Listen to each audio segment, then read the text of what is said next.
and welcome to Teen Talks by Teen Thoughts. And for our audience, if you don't already know, Teen Talks is a teen-centered show in which you will be indulging in conversations from teens across the world. And I'm so happy to have y'all here. And my name is Sanvi. I am one of your hosts, and I use she, her pronouns. And now I'm going to pass it on to my co-host, who will introduce herself. And I'm Sierra, and I'm your other co-host, and I also use she, her pronouns. And just before we get into this, we have some rules because rules are rules. And so please place the gender pronouns you're most comfortable with using in your little name thing. And I see everyone has done that, so that's great. And then please don't use any slurs, hate speech, or offensive manner. Respect everyone's opinions. And with that, don't talk over other members. This is for you to just kind of go with the flow and whatever you'd like, but try to maintain respect of not talking over anyone else. So with that being said, now to our topic and to get started. All right, so for our first ever episode of Teen Talks, I am proud. And now leading into 2021, we will be talking about COVID-19. And I'm going to open it with the first question. So we were all in quarantine for a little while, just for a long time. So whoever wants to jump in, I want to know, what do you think you've learned most in quarantine, whether or not it's a hobby or something you've realized about yourself?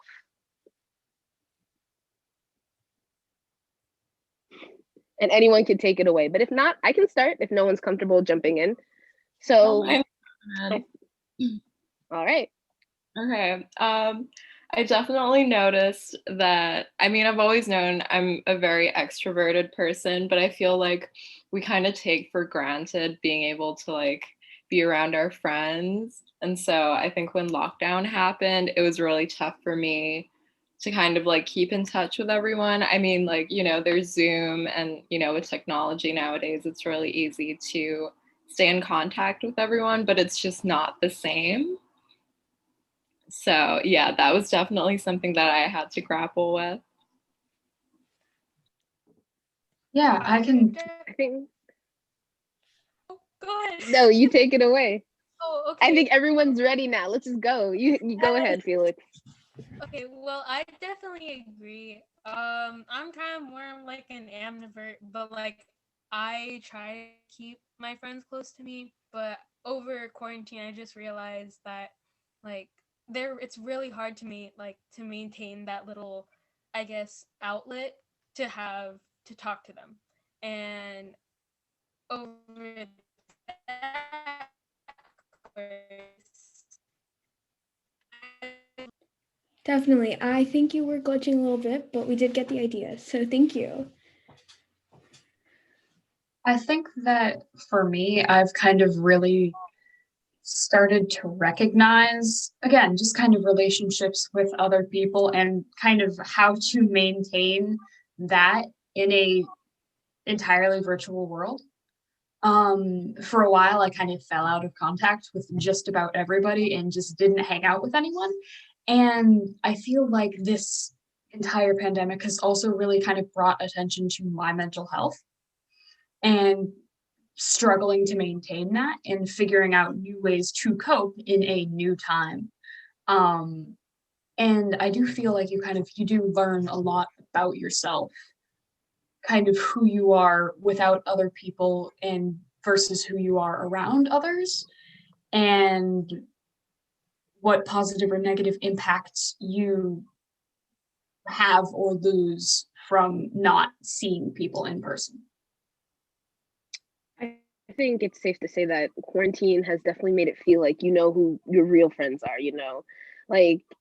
people who want to reach out to you, people who are still wanting to talk to you, hey, I know things have been, even if it's the boring, how you're doing, that's still the fact that you even got the text at all. I think that just means a lot, because some people are just people who just don't, who need that little push. And there are other people who just don't care.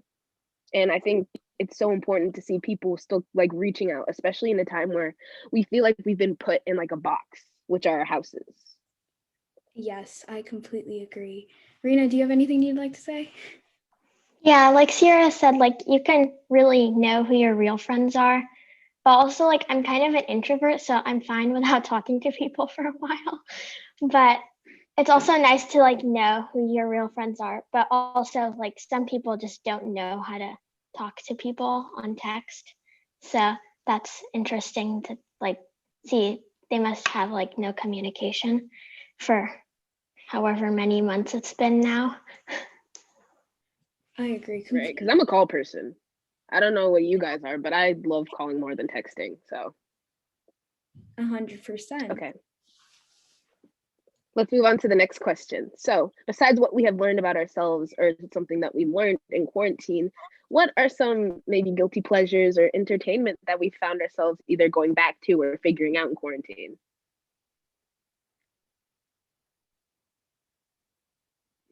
All right. I'll start off here. I binge watched the entire show Sherlock for the first time, and am now rewatching it, but with my brother this time.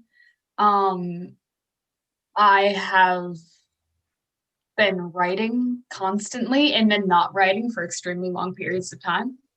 Writing is how I cope, and then when I just don't write, it's like we're not writing anymore. And it's not even really a guilty pleasure, it's just kind of like what I've been doing with my life is just being cozy. I have a lot of blankets, and I will just kind of wrap myself up, lay down, and spend my entire day like that.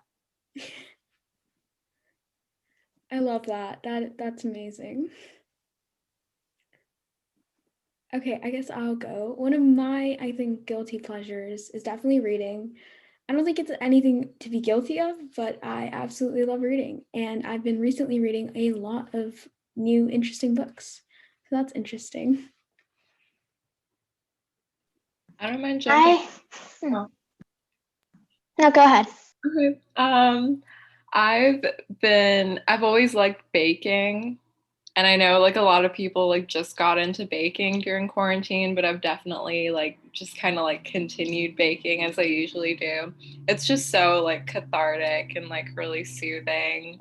And I also really like working out. I know that definitely helps with my mental health, like just kind of that like release, like, and especially when you're kind of like in like a bit of a rut, I find that, getting up and like just doing something like active, like it doesn't have to be anything intense, definitely helps a lot.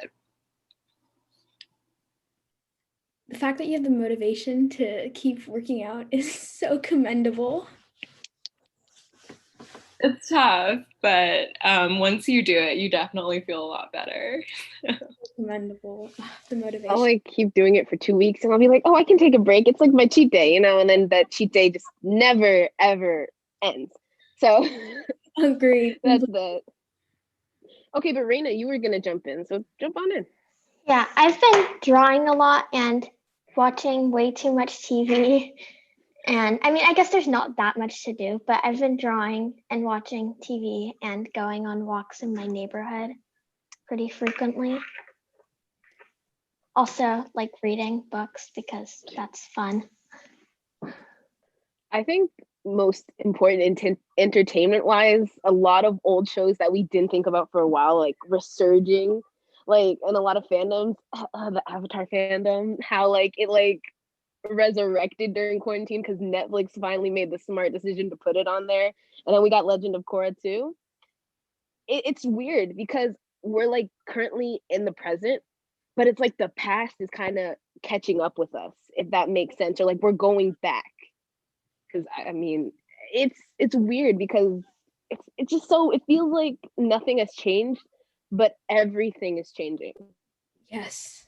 Can we restart Lego Ninjago Around us, and like we can't stop it.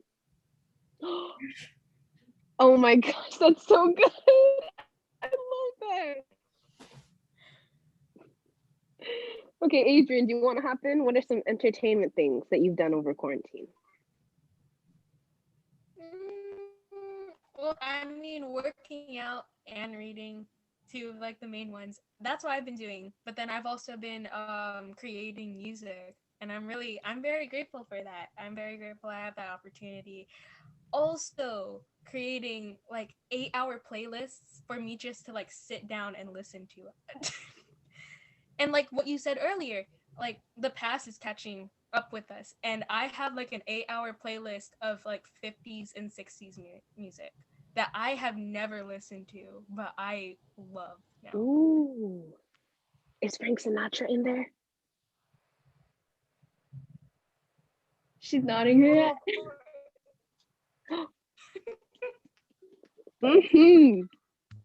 Also, don't forget to plug your guys' everything at the end. Yes, we would love to tag y'all. I think everyone's. I think that. Oh, go ahead. No. It's fine. I feel like we're all like these conversations are so like flowing that it's like it's the weird abrupt part where we're like, Yeah, you go. I definitely agree with everyone here. I think there's a lot of different enjoyment, and I love everyone's creative process. And I definitely think creativity is a part of that, like writing, creating music, art, everything. So preach to that. Oh my gosh, right. I think a lot of things were taken for granted before COVID hit us. Because when COVID first started coming out, I remember being in my classroom, and this was back when, before like the shutdown, people were making memes about COVID. It was just the biggest joke. No one ever thought it would catch up to us.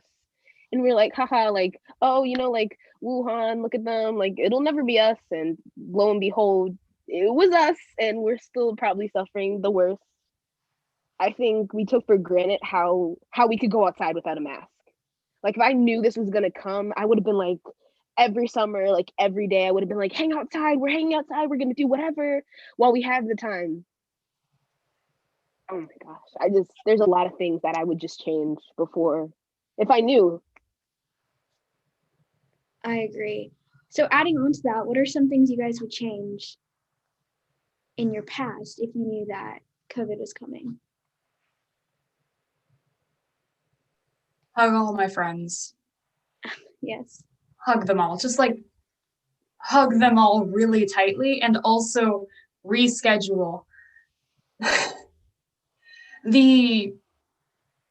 I believe the day before my family went into lockdown, which we went into lockdown, I think a week before LA County shut down. I'm in LA area, which is actually really hard right now. We're kind of epicenter now. And the day after my mom put us in lockdown, because it was going to be a couple months, right? This was going to be a couple months. And I had a date with my partner. We were going to do a movie night the next day. And I saw him in person, socially distanced. I guess that's 2 days ago now, for the first time since February. And that's just like, if I could go back and just reschedule that for the week before, I'd do that in a heartbeat. And just see everyone again and just tell everybody, hey, I love you. I care about you, and we're gonna be fine. Yeah, I'd do that. That's so sweet. I love that. That's so sweet. Because hugging is a sin now. If you hug, you don't hug. Everyone watching, no hugging. You're not allowed. Funny story. I think it was like the day, so it was on March 13th when they finally announced like we were technically going on lockdown. We're not going back to school. I was hugging everybody. And I know that I shouldn't have done that, but luckily I didn't get it. It's fine. But I would have told myself not to do that just for the safety. But yeah. Oh, and definitely not to leave my PE stuff in my locker. I thought we were actually going to go back in May, and I left all my clothes in there because I'm like, okay, they're already clean. I'm just going to leave them in there. And then we never went back to school. So do not do that whatsoever.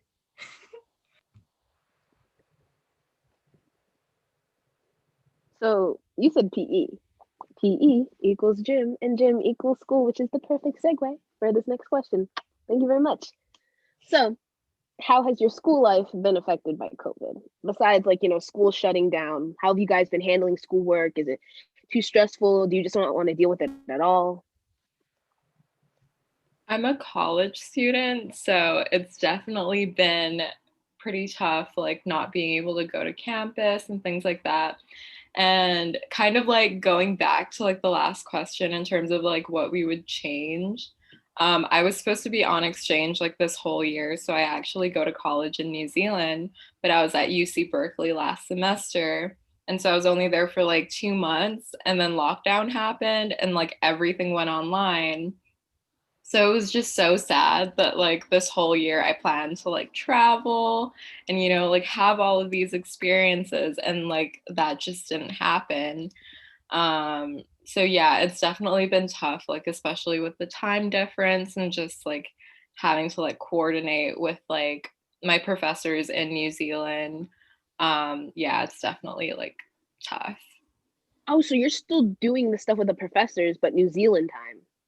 Yeah, so like I would just kind of like do like lecture recordings, and I would like do them on my own, just like sit through the lectures. But in terms of like, you know, if I wanted to talk to a professor, like organize like a Zoom meeting, we had to like do it at a time that would work for both of us. So then So what's the time difference there between us here? I want to say like around 16 hours. It depends on like daylight savings and whatnot, but yeah, pretty big Wow. time difference. That is legitimately huge. So like while you're awake, they're asleep, vice versa, something like Yeah, that. pretty much. Well, applaud. So I'm guessing they're really understanding about that, right? Like the fact that you can't come to class. Yeah, for sure. They've been like crazy accommodating, and like, you know, kind of like making sure that all of the students that are stuck overseas, you know, have access to like the same resources that like everyone over there has. But, you know, obviously we're at this like huge disadvantage because like all of them like get to go to in-person classes because obviously like the cases in New Zealand are like crazy low. So everyone like is pretty much like going back to like regular life. So like while I'm like over here, and so like it sucks like seeing my friends being able to like, you know, live their normal lives and like hang out with each other, and I'm like stuck here. So yeah, it's definitely been tough. Well, applauds to you 100%, because that's definitely tough. And the fact that you're doing it overseas, amazing. Yeah. Like, I was ready to just kind of slide in here and be like, school has been tragic and difficult for me. And then you're like, so I'm from New Zealand and we're doing it is 7:30 a.m. right there, and it is 10 a.m. here. How I would die. That's really impressive. I think for me, kind of like the biggest thing has been accountability, because I am a procrastinator. I procrastinate on everything. It is just kind of it's my nature, and I'm really bad at holding myself accountable. And it's easy enough in with like in-person classes where it's like you are going to go in and you are going to see your teacher, and then it's just then you have to like be like, hey, it's not done yet. But online it's just kind of like, yeah, sorry, it's not done yet. So what was your excuse? I'm in a pandemic, man. And I do definitely understand that it's a really tricky situation, because it's like you want students to be able to learn and be in a place of learning. And then also students are struggling. I don't know that I've met anybody who's like, yeah, I'm doing great in school right now, right? Everybody's having trouble. If their grades are high, then their grades are high, but like it's a difficult situation, and it's hard to adapt. Luckily, I was already taking some online classes already. I'm homeschooled, so I was already kind of familiar with that. But then to have that just be everything is kind of it's difficult.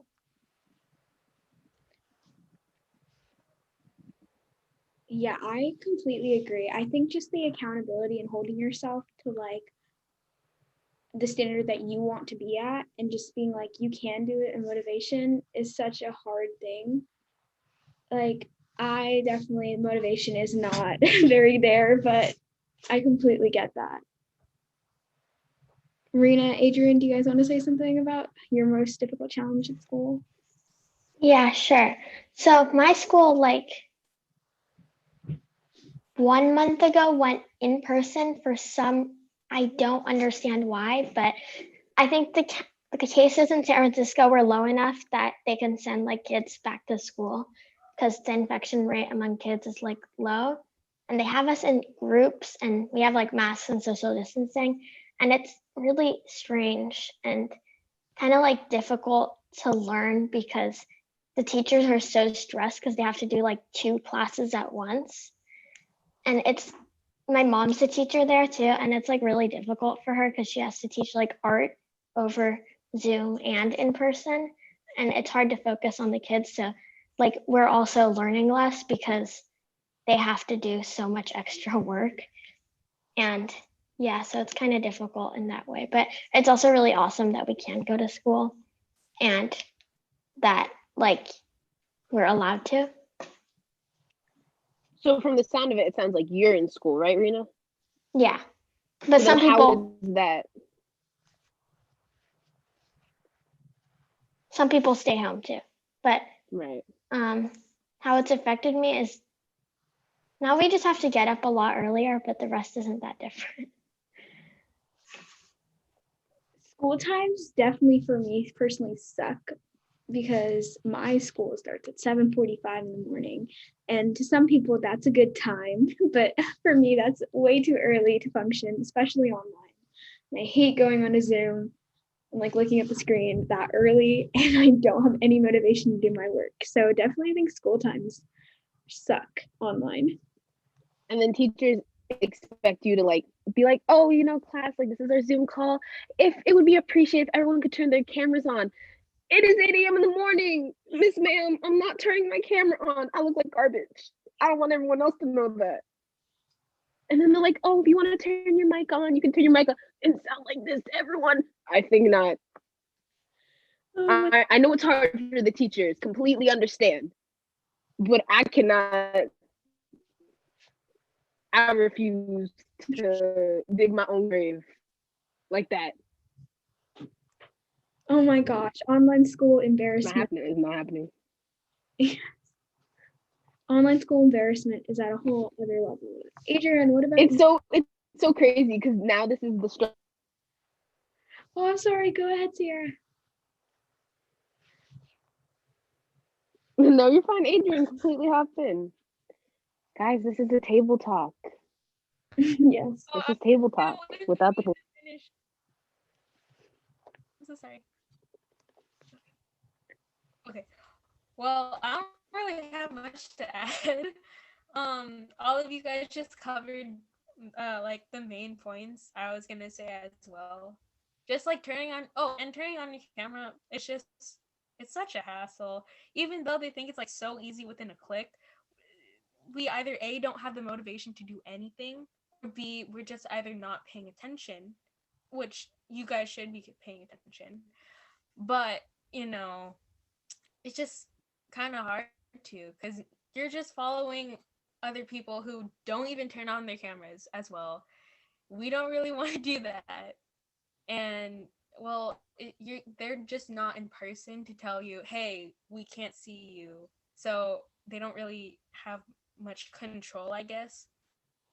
In quotes, in control of what we're technically doing. I don't know if that makes sense, but I mean, the nicest I way think everyone possible. here gets it. Like, It's hard. It's because it's like you have to understand the teacher's point of view because now things are especially different and difficult, and it's also like the student's point of view too.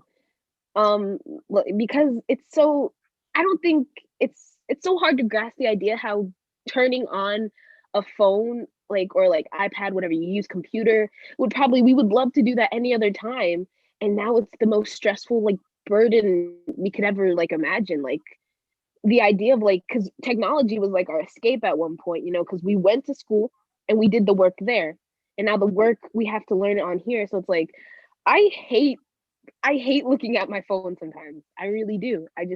It's so unbearable because I'm like, I have to watch Zoom calls and whatnot, and and everything is online. It's so different. 100%. It's just the whole don't want to do it. I think it's definitely just taken a toll on everyone in a different way.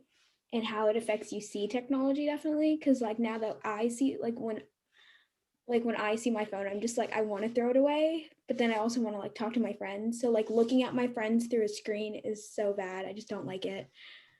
But definitely, yeah.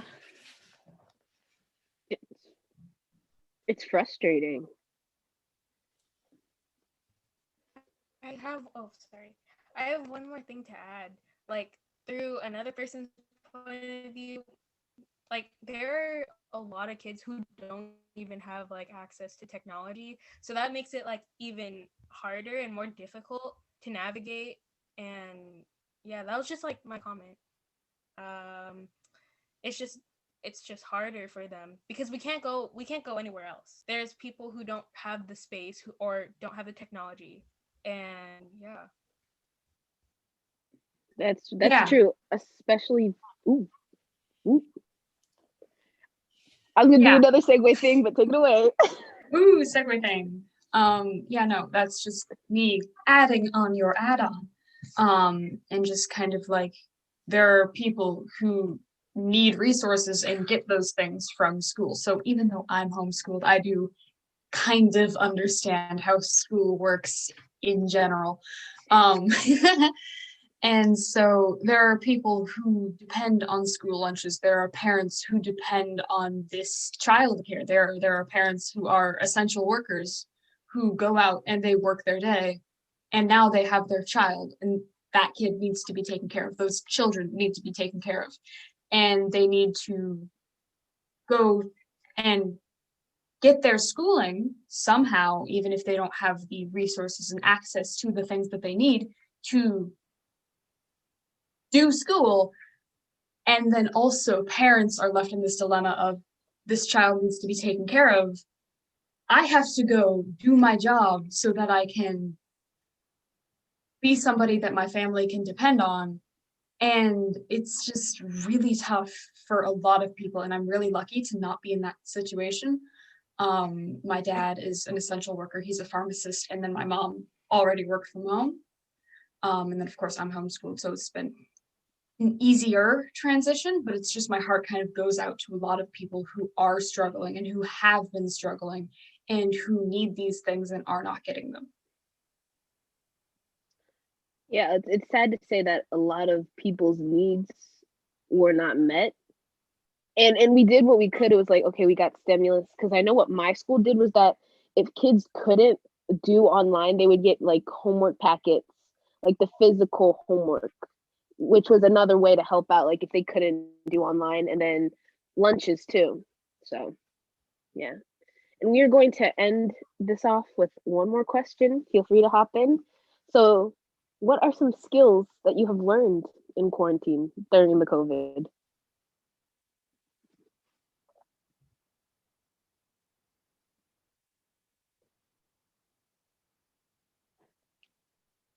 I can go. So I have gotten into embroidery, so hand embroidery. I'm trying to remember if I started that before quarantine or if I started it in early quarantine, because that was a year ago. But I got into embroidery, and I'd already done it once or twice, but I do really enjoy it, and it's very soothing and relatively easy to do. And it's a good way to pass the time. I've also kind of gotten back into crochet, by which I mean single stitch. That's kind of it. And then some digital art. I don't consider myself very good at drawing, but like I will do like simplified art. So like if you have a photo and then you just kind of like color block it, whatnot. I enjoy doing that. Yeah, I've maintained a lot of hobbies and also just not had the energy to do a lot more stuff. Like very early on, like those first kind of 2 or 3 weeks were like, yeah, quarantine, it'll be fun. We'll be a family. We'll hang out, right? Because this is only going to last a couple months, right? And so we would do puzzles. We had family movie night. We still do that. But it was like, yeah, this is such a blast. And then all of a sudden it wasn't. It's like, this isn't stopping. And then you lose motivation. And then there's just fluctuating void of time. And every now and then you get a little bit of a spark of motivation, and you do end up doing something just to do something. And that's kind of how I've been spending my time. Those are my new hobbies, I guess. I absolutely love those. They're so creative. Like, I love the digital drawing aspect. I personally do that too, but like, again, I'm also not an artist. I can't draw for the life of me, but I still enjoy doing it. Definitely, yeah. What about Rena? What do you have to say? Well, I have been doing watercolor portraits of people for fun because I was really, really bored. And now I think I'm like kind of good at it, and I really like doing it. And I've gotten a lot better at that over quarantine. So that's nice. But like also for me, the beginning of quarantine was a lot worse than now because my mom had to go back to Japan because like her dad was sick. And so that's kind of hard because it was like the beginning and we had no idea what was happening with Corona. So like it was pretty scary. But now everyone's okay. So that's good.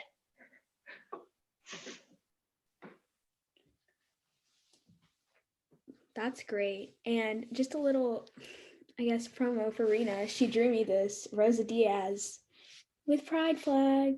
So like you guys should definitely check out her post-it portraits Instagram that I'll put on the video because she can draw unlike me. So definitely check that out. Yeah.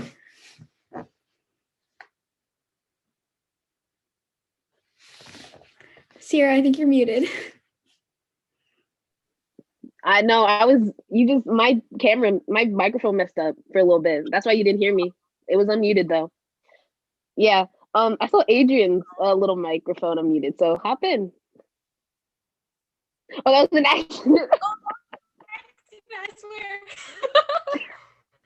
See, I'm hers so was sorry. accidentally muted, unmuted. Mine was accidentally muted. Like, these are just happy accidents.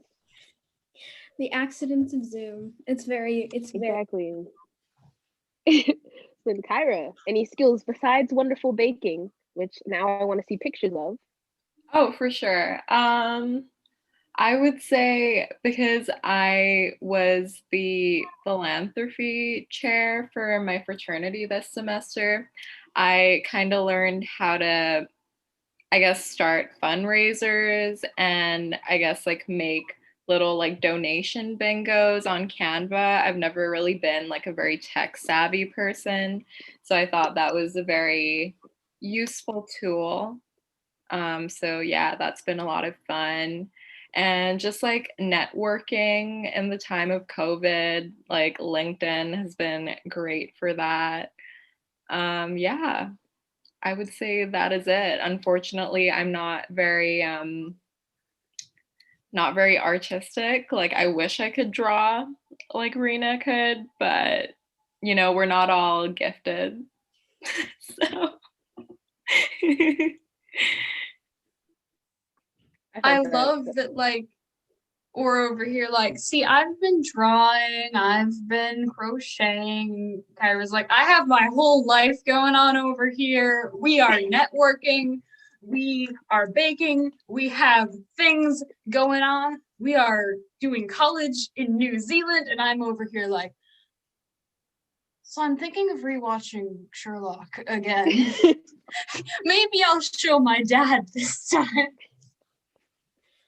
That's like the left brain and the right brain. It's just like, productiveness. And you're like, man, I should rewatch that show I already rewatched like 2 times. Like it won't hurt. I forgot this one little small plot point, so I have to watch it all again to remember all of it.